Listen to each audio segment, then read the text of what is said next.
வணக்கம், விவேக் குக்கிங் சேனலுக்கு உங்களே அன்புடன் வருகிறேன். இன்றைக்கி நம்ம பார்க்க போகிற உணவு குறிப்பு பார்த்திங்கன்னா ஃப்ரெஞ்சு குசைனான mac and cheese pasta, white பாஸ்தான்னு சொல்லுவாங்க. அதுக்கு செய்ய தேவையான பொருட்கள் பார்த்துக்கோங்க. வாங்க நம்ம வீடியோக்குள்ளே போகலாம். மேக் அண்ட் சீஸ் பாஸ்தா செய்ய ஃபஸ்ட்டு மேக்ரோனி பாஸ்தாவை வேக வைக்க போகிறோம். வானலில் முக்கால்வாசி அளவு தண்ணி சேர்த்துக்கோங்க. சேர்த்ததுக்கப்புறமா ஒரு அரை டேபிள் ஸ்பூன் அளவு உப்பு சேர்த்துக்கோங்க. 3 டேபிள் ஸ்பூன் அளவு எண்ணெய் சேர்த்துக்கோங்க. நம்ம எண்ணெய் எதுக்கு சேர்க்குறோம்னா பாஸ்தா ஒன்றோட ஒன்று ஒட்டாமல் இருக்காண்டி எண்ணெய் சேர்க்குறோம். மேக்ரோனி பாஸ்தாவை சேர்த்துக்கோங்க. வானலில் தண்ணி காஞ்சதுக்கப்புறமா இந்த பாஸ்தாவானது துரான் வீட் ஃப்ளாரில் செஞ்சது. கடையில் வாங்கும்போது மேக்ரோனி பாஸ்தான்னு சொல்லி கேட்டு வாங்கிக்கோங்க. மைதாவில் செஞ்ச பாஸ்தா வாங்காதீங்க. மேக்ரோனி பாஸ்தாவானது முக்கால்வாசி வேக்காடு வேகணும், ஃபுல்லாக வேக விட்டுறாதீங்க. பாஸ்தாவானது முக்கால்வாசி வெந்துச்சு. எடுத்து தண்ணியை வடித்து தனியாக வச்சுக்கோங்க. அடுத்து நம்ம பெசமல் சாஸ் ஆகிய ஒயிட் சாஸ் செய்கிறதுக்கு பாலை காய வைக்க போகிறோம். பால் வட்டையில் 400 மில்லி அளவுள்ள பாலை சேர்த்துக்கோங்க. சேர்த்ததுக்கப்புறமா ஒரு பெரிய வெங்காயத்தில் பிரியாணி இலையை சுற்றி வச்சுட்டு 3 கிராம்பை காணொலியில் காட்டுற மாதிரி செட் பண்ணிக்கோங்க. எதுக்கு இதை பாலில் வைக்கிறோம்னா ஃப்ளேவர் கிடைக்கிறக்காண்டி அதை வைக்கிறோம். கட் பண்ணதை பால் உள்ளே சேர்த்துக்கோங்க. சேர்த்துட்டு பாலை நல்லா கொதிக்க விட்டுருங்க.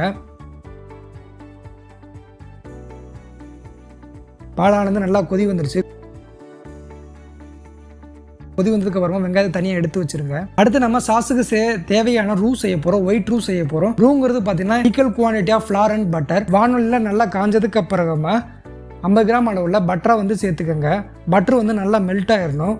மெல்ட் ஆனதுக்கப்புறமா 50 கிராம் அளவுள்ள மைதா மாவு கொஞ்சம் கொஞ்சமாக சேர்த்துக்கோங்க. மொத்தமாக சேர்த்துட்டிங்கன்னா கட்டி கட்டியாக ஆயிரும். நல்லா கலந்துருங்க.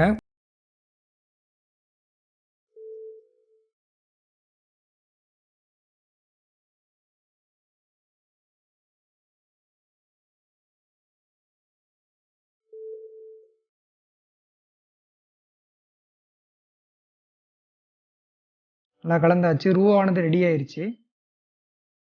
ரெடியான ரூவில் நம்ம ஏற்கனவே காய வச்ச பாலை கொஞ்சம் கொஞ்சமாக சேர்த்துக்கோங்க.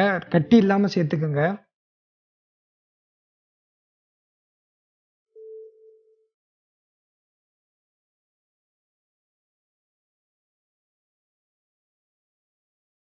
சேர்த்ததுக்கப்புறமா கைவிடாமல் கிண்டிக்கிட்டே இருங்க. பாலுக்கு சேர்த்ததுக்கப்புறமா லம்ஸ் இல்லாமல் கிண்டிக்கிட்டே இருங்க.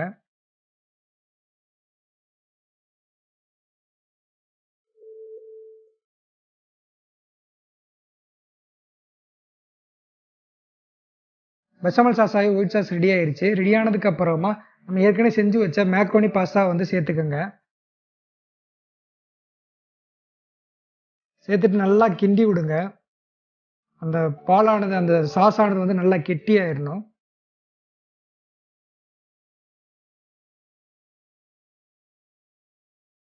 சாஸ் பாஸ்தாவோட நல்லா கோட்டிங் ஆனதுக்கப்புறமா 100 கிராம் அளவுள்ள மார்ஜரா சீஸை சேர்த்துக்கோங்க.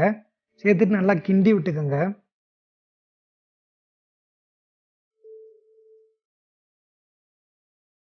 இட்டாலியன் சீசனிங் ஒரு டேபிள் ஸ்பூன் அளவு நல்லா சேர்த்துட்டு நல்லா கிண்டி விட்டுக்கோங்க.